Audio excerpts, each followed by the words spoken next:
Yeah, absolutely. Let's get you set up so you don't have to scramble. He's popping. No. You know, Is there a better people would take lefts and rights, and I'm just like, all right, I got to picture one. So it's like,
as far as possible, without surrender, be on good terms with all persons.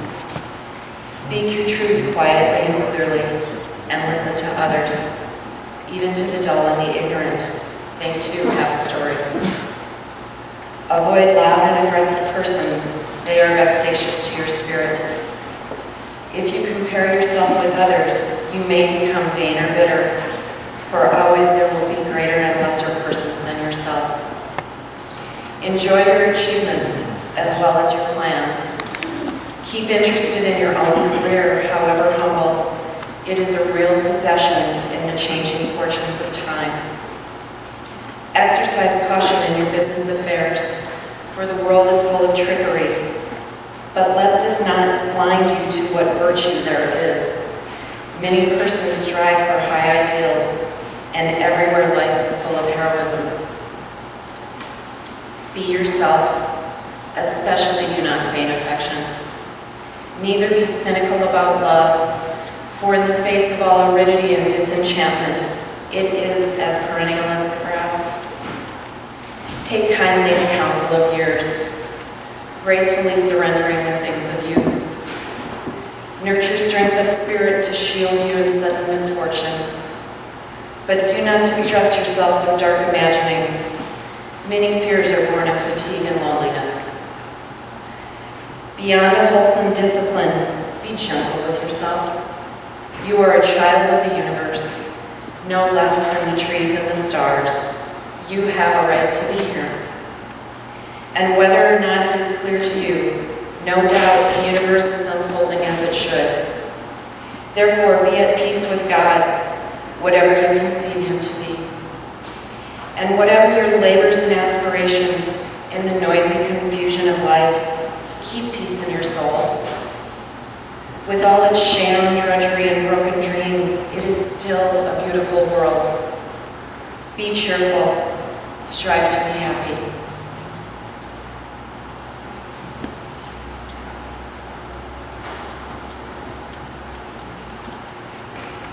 Hello, my name is Kathy Gurdon Johnson, and Ann and I were friends since childhood.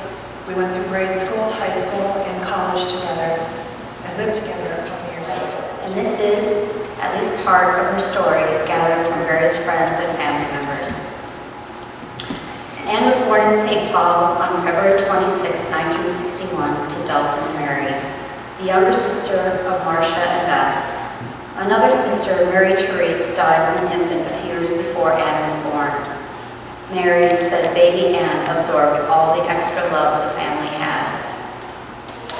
Now, despite all that estrogen, all three sisters were tomboys and favored nature and all things outdoors, camping in the Boundary Waters, out west, Mackinac Island, canoeing, snowmobiling, swimming at Lake Johanna, and spending time in the Wisconsin farmland with the Crumbs and extended Asher family.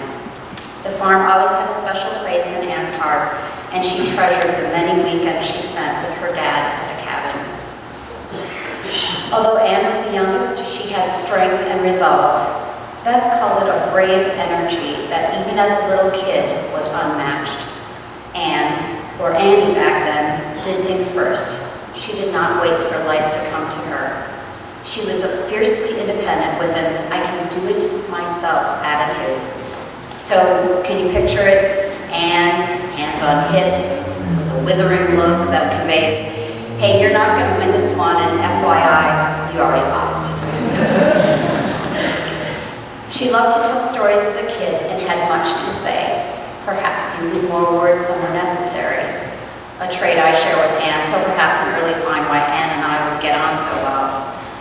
Mary remembered worrying about Anne when she started school at age 4 and went unannounced to see her and check with the teacher on Anne's progress. The teacher told Mary she often called on Anne to stand up and talk to the students. Indeed, Anne lived her life out loud. Anne went to St. Odelia Catholic School and met lifelong friend Kathy Gurdon. Kathy and Anne were inseparable from age 9 through high school at Totino Grace, where they were cheerleaders together. Anne had many circles of friends and was in the middle of everything. Kathy and Anne both attended University of Minnesota Duluth. They shared a tiny basement apartment freshman year with no car and no other friends. Thanks to Anne's outgoing nature and that determination, she assured Kathy, we'll figure it out. Anne formed a tight circle of friends that would surround her for over 30 years. Lisa, Paul, Nancy, Beth, Kathy, Julie, Annie, Paula. Anne loved Duluth, Lake Superior, hiking on the North Shore, and exploring Seven Bridges Road. Anne and I met sophomore year in a speech communication class.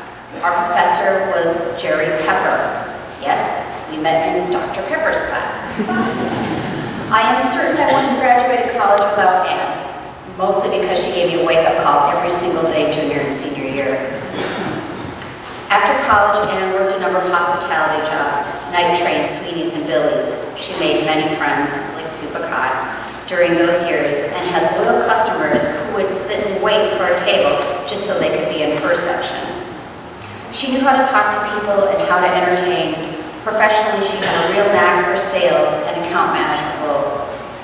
An early role was with Eastside, where she was one of the first women, yes, our Anne, breaking the glass ceiling, working as a sales rep, running the North American Snapple division, and excelling by winning many awards, like dazzling all-expense-paid trips with top Miller Beer Company executives. I was lucky to attend one of these trips, as was Marcia. Anne liked to be right. I mean, don't we all? But Anne really liked to be right. She had a proclivity to use old school phrases. Now remember, this is the 80s, so we're talking old school. She had a penchant for phrases with women's names. Sayings like, sweaty Betty, good for a hot day. Geez Louise, when amazed. Good night Irene, as she was leaving. I pointed this habit out to her once. She laughed and laughed and then said, wait a minute, that's not right. Geez is not a girl's name. I said, Louise, that's a girl's name. And that time I was right. Anne enjoyed all genres of music, dancing and singing. Singing in the car, and karaoke with the girls. Her singing was okay. Even Nick used to tell her, dance, Anne, don't sing. Once Anne and I went with her mom, Mary, and friend Carol to the Ordway Theater at Christmas time for a sing-along of Handel's Messiah and the Hallelujah Chorus. Anne wanted us all to sit together, so here's me, a tenor at best, among sopranos, but it was joyous, and we sang loudly, accompanied by a full orchestra. No dancing at the orway, but typically Anne was first on the dance floor. In college, we danced to the suburbs, Sussman Lawrence, and garage bands populated with cute frat boys. Then Grand Central in the 80s, and weddings for friends and family, and at the concerts of her favorite performers. Annie loved Bonnie Braid. She was a fan from the early years when Bonnie was playing small venues, and long after her popularity waned. Anne appreciated her talent as a songwriter and the bluesy music, but Anne related to Bonnie as a woman, strong, independent, but one that shared painful heartbreak and the yearning to share her life with someone. Anne would listen to Bonnie in all circumstances, to prop her up when she was down, and as an anthem when she was on top of the world. I have seen Bonnie perform more than any other artist because I went with Anne time after time. In the mid-'80s, Anne, me, and her dear friend Paul Kellner made up the Lonely Hearts Club.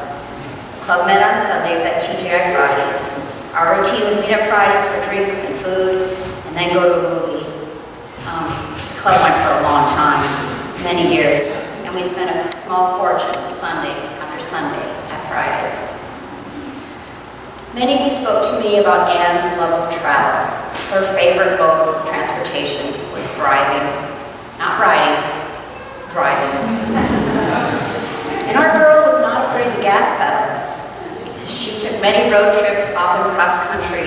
Sue recalled a road trip to New York City when Anne was moving there in the late 90s. They explored the Great Lakes, drove into Canada, down through Niagara Falls. The plan had been to share driving, but in typical Anne fashion, she drove every U.S. Wines, pier, and fabulous restaurants. Those hairpin turns through the mountains and canyons. Watching Anne drive in the city was a thing to behold. She was also a backseat driver. Once we were driving in St. Paul, not too far from here, over by McAllister College. It was a warm spring day, the radio was blaring. Class was over, and as we neared the McAllister campus, Anne warned me, "Slow down, Mar, these Hamlin students can be so stupid." And I said, "Dang, they are stupid Hamlin students if they're walking around the McAllister campus." From that moment on, stupid Hamlin students was our code for any careless or waving pedestrian. Anne was a cat person. This feline fondness she especially shared with her dad, Dalton. Growing up, the family cat was Butch, but many others followed, like Dickens, Eliot, Dallas, and Penny. Anne sought friendships with women as formidable as she was. On her good days, confident, strong, independent, but this easily morphs to controlling, bossy, and stubborn. We joke that our army of friends are all generals, but no soldiers. Anne honored what made everyone unique, or what was important to them. She not only honored it, she celebrated it. Kari's princess status, Wade's country fest, Pam's Harley obsession, Charles's love of gardening, my Finnishness, and Uncle Mike's man-made lake. Whatever their thing was, it didn't have to be about her. Anne also sought out friendships with the people central to her friends' lives. Kathy Gerton's folks always considered Anne their extra daughter. If you had kids, Anne likely friended them on Facebook. Brianna, Gretchen, Britta, Linnea, Haley. She had her own relationship with spouses, partners, in-laws, and cousins through marriage, spending one-on-one time and forging her own special memories with them. When Matt and I lived in Australia, Matt traveled to the U.S. on a quarterly basis. This meant a layover in LA to change planes, coming and going. Anne insisted he sent his flight details every time. She would run out to the airport at outrageous hours to whisk Matt away from LAX for a breakfast burrito at dawn or a late-night Mexican dinner at the Hacienda. It was their tradition. Anne was a lifelong learner. Whatever anyone brought to the table, she wanted to take part. She researched it, Googled it, and shared out what she found out about her learning, like a small village in China that Abby visited, or what to find out exactly what your company did. or the correct way to pronounce sauna. Sauna. It was constant. What don't I know? What can I learn? What can I share? Anne was the one investigating urban legends and squelching rumors perpetuated via email or Facebook. She approached it all with a sense of wonderment and amazement. Where does it come from? How does it grow? Just a couple weeks ago, she called and asked if I had a recipe for rhubarb sauce. And did I know rhubarb had a short growing cycle because it requires cool weather to thrive? No. Actually, I did not know that. When you talked to her, she was very engaged. You would be telling her something, and then all of a sudden, she would cross her fingers. She wouldn't interrupt, but that finger crossing was a reminder of something that she wanted to say, but only when you were done. You knew it was a particularly compelling conversation when you'd be talking, and first she'd cross one hand, then the other, and she would double them up. Then her arms would cross, then her legs. She was a cheerleader, a caretaker, and remembered others. When Anne was packing up to move to LA, she stopped by Marcia's house and gave Marcia a going-away gift. She made it about others. Even if her heart was broken, she gave you her whole heart to foster mending yours. She lived in the present, but honored the past, always saying Hugh Barton was a good man, just not my good man, remembering his birthday and wishing him well. She loved being an aunt. She cherished her nieces and nephews, Ben, Abby, Justin, Lauren, Brianna, Logan, Riley, and Gracie, great-niece Finley, and great-nephew Bowden. A transformative experience for Anne was working with Habitat for Humanity. She had 2 tours with Habitat International, one in Guatemala and one in Colombia. She felt so blessed to be able to help and to give back. The experiences energized her, but it was tough for her to see such extreme poverty. During one trip, Anne was not working. Her money was really tight, and it was tough even coming up with the travel funds to make the trip. On the last day, Anne took off her work boots and gave them to one of the family members moving into the home that Anne had built for them all week. Came home wearing her flip-flops. She told me that person needed the boots far more than she did. She had compassion and a generous spirit. While she had a full life, Anne longed to be married. Then came Nick, the fire chief, Mr. Nick, big man on campus, F.A. She was so proud of Nick and his career. Yes, she did a lot of research on fires and firefighting. Anne and Nick dated for many years. Nick, never married, was your quintessential confirmed bachelor. But in Nick, Anne saw the potential for a great love and a wonderful life as husband and wife. The proposal came before the ring. She was so excited to marry Nick, and he let her pick out the ring. Anne was living with Kari at the time of the proposal. Kari remembers how giddy Anne was researching different ring styles and diamond cuts. Anne finally selected an antique-looking ring with an Asher-cut diamond. It was lovely, and Anne was charmed by the name of the cut. While the spelling is different than the last name of the many Ashers assembled here today, for Anne it had a certain symbolism. Although the ring meant marriage, she still had her identity. Anne and Nick married in March 2013, overlooking a gorgeous winery in Paso Robles. They wrote their own vows, and Nick said that Anne changed his black and white bachelor world into one of technicolor. When I was reflecting on Anne and this eulogy, I thought of Bonnie Raitt. It never occurred to me before, and I'm not sure that Anne ever made the connection, but Bonnie's biggest hit was Nick of Time. It was all about finding love, about a heart opening again, and being surprised to find love. Love in the nick of time, with Nick. Nick was her hero. To us, me, friends, family, he was a superhero. He was always by her side, moving her back to St. Paul after the cancer diagnosis, supporting her. giving everything, and then giving more. With Anne's advancing illness, the most confronting thing of dying was leaving her soulmate Nick, and her profound worry that he would be okay.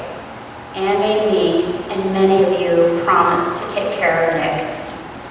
Please remember Nick in your prayers, in your plans, not just during the coming weeks, but the coming months and years.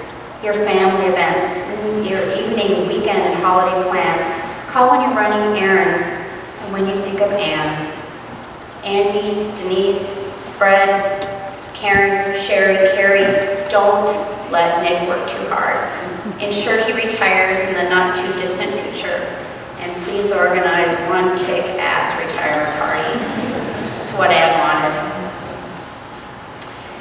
Anne's cancer did not define her. She continued to be a caretaker and helping others. Well, in LA last summer, Anne was going through chemo treatment. It was early on and it was tough. Lisa Hellerbeck altered a work trip to visit Anne and help out. Nick recalls his visit coming during some of Anne's worst days, with much suffering and lots of pain. Ostensibly, Lisa had come to do Anne's bidding. She was in the kitchen, about to make breakfast, but Anne would not have it. So it was Anne who made breakfast, while Lisa watched and ate. Food is love, as Anne was fond of saying. She always wanted to know about what was going on in people's lives, despite the pain of her advancing illness. She did not want cancer to be the headline. She wanted to know, how are you? What is new? Tell me everything. She wanted to see pictures, hear milestones people were experiencing. A few days before Anne passed, she was with her sisters and mom. Anne made a point, very sincerely, to ask Beth about her new job and what it entailed. Anne was constantly emailing and texting until the end, reconnecting with family, old friends, making new friends. Those that visited Anne in her St. Paul home, when you left, she would stand at the window and wave at you until you drove off, savoring every moment of your visit and sending you off with love.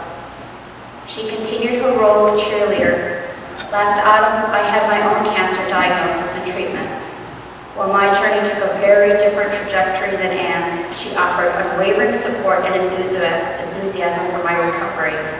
Just recently, sending a text saying, I offer you 1,000 congratulations when my 6-month checkup was clear. It was really important to Anne to share her situation and to encourage everybody to listen to your body, to advocate for your health and for the health of those you love. Don't let Anne's cancer cloud your lasting memory. Remember her whole life, what she stood for, and the everyday things that gave her joy. Sweet corn on the cob, decorating at Halloween, hiking in the woods to see the autumn leaves, eating turkey jerky, digging in the dirt, puttering around her garden, cooking and eating a good meal, and often memorializing those meals by signing your name at the bottom of the dining room table. Shooting a game of pool, watching the waves crash to the shore, making jello shots, going to the Minnesota State Fair, listening to Bonnie Raitt and singing at the top of her lungs while expertly navigating traffic. Eating Mexican food, experiencing new things, watching a romantic comedy, relishing top potato and Old Dutch potato chips. Connecting with friends on Facebook, popping cheese curds in her mouth, cheering for the underdog, snapping pictures at sunset, chilling with a bottle of wine, amazing at the first snowfall of the season, wearing pink, hugging, smiling, dancing, laughing, loving, inhaling, exhaling, and living. Remember.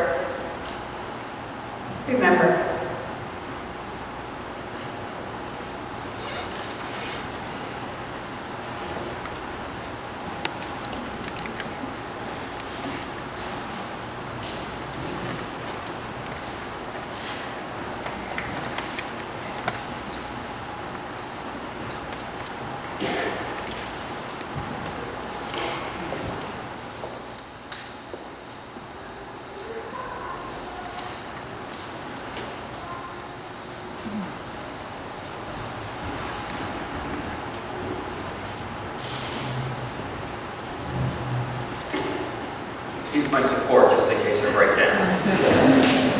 It's like the Wizard of Oz is behind the curtain. As I look out over this gathering, there's a lot of people that I know, but even more people that I don't know. I think that's a testament to Ann's outgoing, fun-loving personality. So I think that's the thing that attracted all of us to her at some point in our lives. I was lucky. I had a privilege of knowing her for 8 years, but only 3.5 years married. Many of you have known her much longer than I have, and I look forward to hearing all the stories today that I haven't heard up to this point. I've learned many things in the last week that I knew nothing about her. Ann and I living in LA, the chances of us meeting are pretty slim and none, even though we only lived a mile apart. So welcome to online dating. eHarmony allowed us to connect. We lived right around the corner from each other, which made it even better. As we worked through that first date, it was a typical first date. I thought I was doing really well. I'm the shy, quiet one. She's the outgoing one. And I thought everything was going really well. Well, a couple of years later, I learned that she referred to that date as the interrogation. She asked all the questions. I answered all the questions. So at that point, she wasn't sure if there was going to be a second date, so she called me to make sure there was a second date. So she was the one in the very beginning that was pushing that relationship, me being the confirmed bachelor. So we went through those first couple dates. Everything went pretty well, and usually when you're in high school, you don't have any other place to go. You walk the girl to the car, and you try to get that first kiss, and have left 2 or 3. And the car goes speeding by, and a guy yells out, "Get a room!" So from that point forward, I figured that's probably the way we ought to do that. So working in Ann's wheelhouse, she asked me what was my favorite comfort food. I didn't know this was her wheelhouse at the time. So I said, meatloaf. You know, what can be more simpler than meatloaf? So many of you know that she is a foodie and a very good cook. I didn't know that yet. So she wasn't just going to do meatloaf. She was going to do gourmet meatloaf. Okay, that didn't go over so well. She actually asked me for the second time, "What did you really think?" She goes, "I don't think it was very good." I said, "Yeah, it was not that good." So she said, "All right, I get a second chance. And seafood is my A game." I'm like, "Sorry, I'm allergic." So that threw a curve into the whole thing, but as I learned, I was the beneficiary of hundreds and hundreds of awesome meals. So that worked out pretty well, but I figured, okay, I need to replicate that. I've cooked lots of meals at the fire station. That all works out pretty well. They don't complain, but then firemen don't complain as long as it's food that's on the table. So she went for one of her 15-mile hikes on Saturday. I said, "How about if I cook? When you come home, we'll eat." So she didn't know what I was making. I made a Caribbean chicken salad. It had lots of sweet stuff in it. She doesn't like sweet stuff. So both of us bombed on our first cooking attempt. So at least we were on even ground there. So those first couple of months went along pretty well. Wine tasting, trips to Vegas, just a little bit all over Southern California. She was always really supportive of my career. I could be gone for 2 or 3 weeks at a time, and that was okay with her. But then there was also benefit. I got to teach classes all over the country. So she started coming with me on those classes as a little mini vacation for her. So our first trip was to Chicago. It lasted about 3 or 4 days. That went really well. Thought we traveled all together. That's the first hurdle. We're making progress. But I'm still the confirmed bachelor, so that could still be a problem. So we worked back into one of her wheelhouses. We went hiking. Well, she kicked my butt. She had to wait for me going up the mountain. But being the polite person she was, she didn't make a big deal out of it. As Marlis mentioned, Ann always had that engaging, outgoing personality. And it didn't matter whether you're a clerk at the supermarket, whether you're the cashier, you're the waitress or the waiter, she knew your first name. She probably knew how many kids you had and what your favorite dish was at that restaurant that we were eating at. If there was something she wanted at the supermarket, she'd talk to the clerk, and sooner or later, she would get what she wanted at that supermarket. And I was amazed by that all the time. A couple other things, we're Marlis and I kind of crossed over on some of this stuff. She loved fireworks shows and she loved Halloween. I do not like Halloween, but I learned to love Halloween, to be supportive. When I met Ann, she was looking for a job, and she wasn't like a lot of other people out of a job and giving it a half-hearted attempt. 8 hours a day, she was trying to do what she could to find a job. Everything she did, she seemed to do with gusto and a lot of energy. She would always do little things, tucking little notes in my suitcase, little phrases here and there. I'd open up the kitchen cabinet and there would be a little sign that says, has anybody said they love you today? And just little things would catch me off guard. This was before we were even living together. I tried to convince her I was the confirmed bachelor. I'd never been married. I was in my 50s. I was going to be a tough nut to crack. Little did I know that she was more determined than I was. So eventually she did win out. We had traveled to a family wedding in Bermuda, and it was a gorgeous setting. Everything was going really well. We're on the dance floor, and my cousin looks at me and she goes, "Really great place. What about a double wedding?" So now I'm on the spot because Ann's right there, and I fumbled and went, "Well, it's not really the right time." I came up with some excuses, but once again, I knew where this is probably heading. And through our first couple of years, ended up having 3 major knee surgeries. So her love of hiking had to kind of come to an end, and the rehab, like everything else she did exactly what the doctor said, and she was able to get back to that walking and like hiking, but never doing the mountain hikes anymore. She then found a job in Minnesota because Nick was having trouble committing, imagine that. And so she took the job in Minnesota, and we drove cross country. We spent about a week driving cross country, did all kinds of touristy things. And one of my endeavors is being part of a national incident management team that goes to major incidents all over the country. My team was deployed in Wyoming. As we drove through Wyoming, even at this point says, "How about if I drop you off and keep driving?" And I just really, that was one of the turning points. That was one of the points when I realized I wasn't ready to part ways. So I ended up driving all the way to Minnesota, and then I went to the fire after spending a couple days here. So I'm in LA, she's here. A lot of trips back and forth, still trying to figure out when the hell is Nick going to commit. So we were back there to have Thanksgiving with my family on the East Coast, and then we were back in Philadelphia. So I figured, I guess it's now or never. So right when we were at the Independence Hall in Philadelphia, I proposed. But Nick didn't really have a ring. Nick had a plastic seal off of a Coke bottle. So she kept it, and she still has that with all of her jewelry. So that was at least cemented it. We drove back to New York. I flew to LA. She flew back to Minnesota. So now there's diamond ring.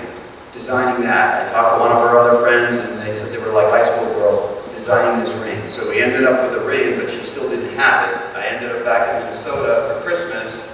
And Ann hadn't seen the ring yet. She didn't know when or where she was going to get it, but she kind of knew what it looked like. So at the Christmas dinner, I brought the ring out in front of her whole family. So that was kind of a fitting thing. I think it just kind of worked out. I lucked out on that one. So after that, Ann ended up moving back to LA. And as many of you know that have lived with her, she has to have a cat. So one of the first things, well, when can I get my cat? I never had a pet because I always traveled, so she got a cat. We still have that today. Then the quandary of wedding. Family, both on the coast, friends in LA, family in Minnesota. We went back and forth, ended up one couple each. And we got married in Central California, and it was quick and easy, and it was a simple way to do things at that point.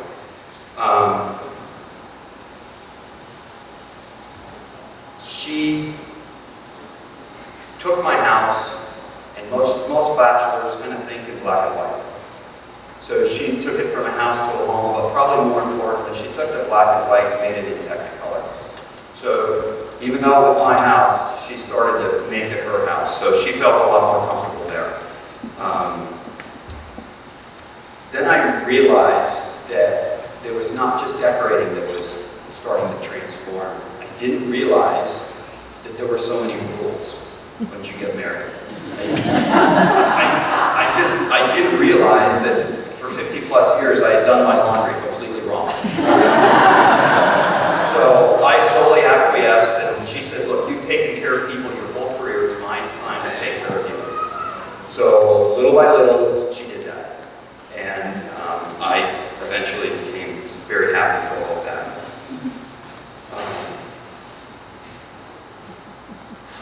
There was one time, being the foodie, she was always really good about me coming home late.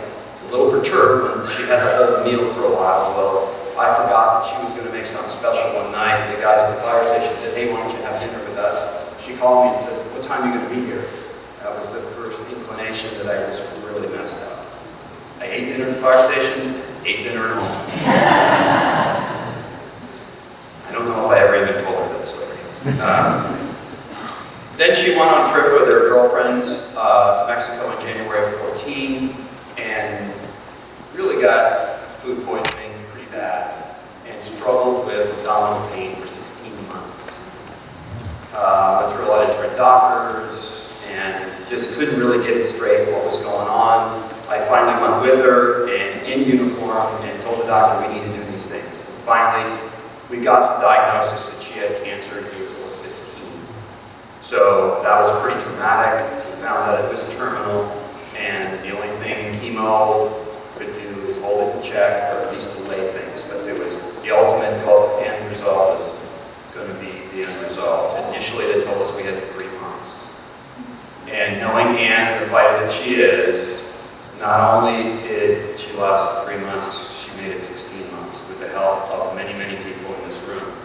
And I want to go through a couple of those, some of those things that really made a lot to her. As Marla's mentioned, Bonnie Wright was one of her favorites. Anne had claustrophobia and had a lot of problems with CAT scans, PET scans, anything like that. So it was either Bonnie Wright on the music, or Glenn Campbell, or some chanting stuff that she loved. Those got her through those really difficult times for her. One of the things she started from the very beginning, her statement was, cancer does not define you. And she wanted everybody to realize she's still the person that she's always been, and she's not going to change because of the cancer. That was her spirit that just would never give up. Mentally, she was always right there. First round of chemo was really tough. Her sister Beth came out and helped on the second round, but as opposed to most other people going through cancer, she got stronger, gained weight, and did better and better through the second through the 8th rounds. And then the chemo cocktail stopped working, and we were on the hunt for the next one that's going to do the same thing the first one did. But we were struggling, and at the same time, she had this massive struggle with, do I move back to Minnesota with all of you, or do I stay in California with the doctor that she found was absolutely awesome? She was torn on what to do. So she finally decided it was better and more supportive of me, because she was always worried about me, having a lot of you here to support her and give me a break from time to time. So, as Ann does, internet research, when she started looking for houses, it was 8 hours a day, looking on the internet, looking for houses. We found a house, put an offer in on the house, sight unseen, and the agent that we worked with couldn't be here today, but she'd never done that before. She wasn't real comfortable, but that's the house Ann wanted, so that's what we did. She was a self-described nester, so she was happy working on that house. I already mentioned she absolutely loved Halloween. All of her girlfriends got together and decorated the whole house with all these Halloween decorations, so when she walked in the front door, it was already all decked out. Marlis has got the video. It's pretty awesome with her reaction. So as we moved into the house here, got some complications with the doctors, didn't really connect with Anne, so we ended up flying back to LA for an old doctor for the month of December. And she was gracious to take us back, and it worked out really well. We made it back here in January. We hooked up with some good doctors at Mayo, and things were starting to move forward. We found the chemo that actually started to work really well. And so Ann was off and running with positive energy and working with all the thoughts and prayers that she was getting from everybody. She was pretty overwhelmed. The cards, the Facebook postings, everything that kept coming into her, and I kept telling her, Ann, it's your personality. It's a testament to you and how you treat people and engage with people. At one point in time, she had thought she was going to get off of Facebook, but she just couldn't handle that same question, how are you doing today? And she came real close to doing it, but that ended up being her lifeline to communicate with everybody, and it really became her go-to means of communications with many, many of you. Then the chemo started to not, they stopped working, and we were reaching January, February, March. It was kind of tough. April, new chemo starts working again. She's energized again. Everything's working well.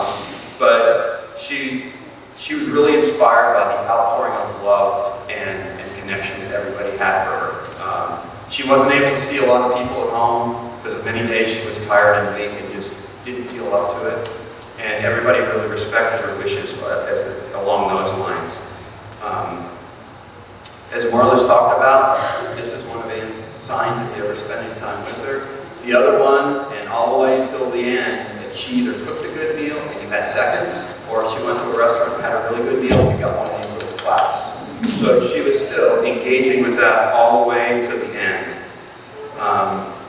She was constantly inspired by everybody, and everybody was very respectful of talking about their lives. She was tired. She didn't want to talk about cancer anymore. She wanted to talk about what was going on in your lives. That really inspired her. Little things that people did made a difference. My sister-in-law Janine, Beth, and Pam, her friend, found out what kind of cookies she liked, and we had more cookies than we know what to do with. So many people that came over the house got to experience that. Other little things. It's like elementary school and show and tell. One of her friends, Sue, that was up here earlier, gave her a damn doll. And every time she was having trouble, she slammed the damn doll on the kitchen counter. So all these little things do make a difference. For once, Marcia gave her, it's not really a heating pad. We didn't know what to call it. And she had a heating pad, so we had to come up with a nickname for this. And just ended up calling it Sam. So when you go heat Sam up in the microwave. So it made a huge difference. It was a simple gift, but it made a difference.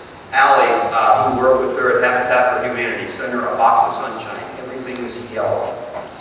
This little stuffed animal ended up being a pillow for her for probably the last 2 months, and it worked out awesome. And just as a kind of a postscript, the cat, Ann's cat, drags this thing all over the house, and I'm kind of looking for him.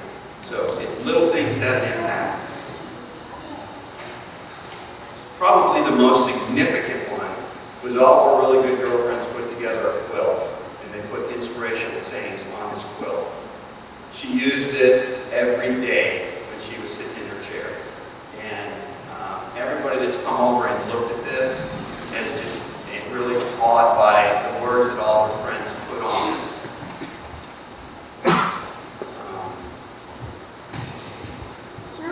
Okay, one of the big deals for Ann was food. Trying to find what worked and what didn't work. One of the things when you came into the church today, the ushers gave you a trail mix bar. The reason you got that is not because this is going to go on forever and ever. You're going to need a snack to stay away.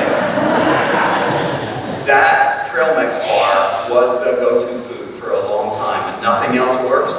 That worked. So that's just a little piece of Ann for everybody to have today. Sometimes it was root beer floats. Sometimes it was Cheetos. Sometimes it was top of the table. Sometimes it went all the way back to her childhood. A piece of English muffin toast with melted cheese on it. It was those little things that when nothing else worked and she didn't want to eat anymore, that's what she ate. As she lost more and more weight, she became reflective on all the years in her life where she had wanted to lose weight. And then she said, you know what? Embrace where you are right now. It's where you're probably supposed to be. matter what weight you are. So because food became such a big deal, that was important to her. One of the things that Anne loved to do was always take pictures. And show us how to love one another. By us and for us he was crucified. He died and was buried. Yet he rose again with his Son, freeing us and empowering us to be children of God. We believe in the Holy Spirit, poured out upon her disciples at the day of Pentecost, and upon us in our baptisms. The Spirit has spoken through the prophets, and continues still to speak to us today, and joins us together in the body of Christ, yearning within us to pray for those things which we need for works, nourishing us in faith, and bringing us to the wholeness of life everlasting. Amen.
O God of grace and glory, we remember before you today our sister Anne. We thank you for giving her to us to know and to love as a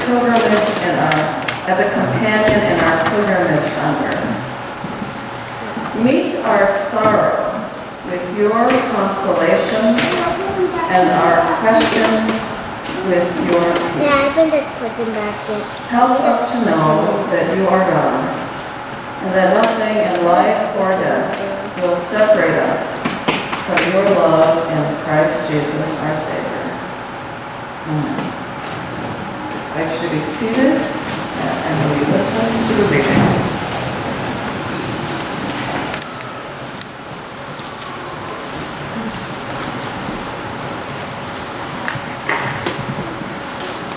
For her life, to commend her to our merciful Redeemer, to comfort one another in our grief, and to build up one another in faith. I welcome you to this service of gratitude to God for the life of Anne Duvally. My name is Carol Tober and I serve as pastor here at Pilgrim. It is a privilege for us at Pilgrim to host this sacred gathering today. And so we gather as we live and as we die. In the name of the triune God, Trinity of love, who made us, who saves us, and who forever keeps us, the Creator, the Christ, and the Holy Spirit. Amen. Our first song this morning is from the Celtic evening service here at Pilgrim. It's printed on the insert in the bulletin. The cantor will sing the refrain through once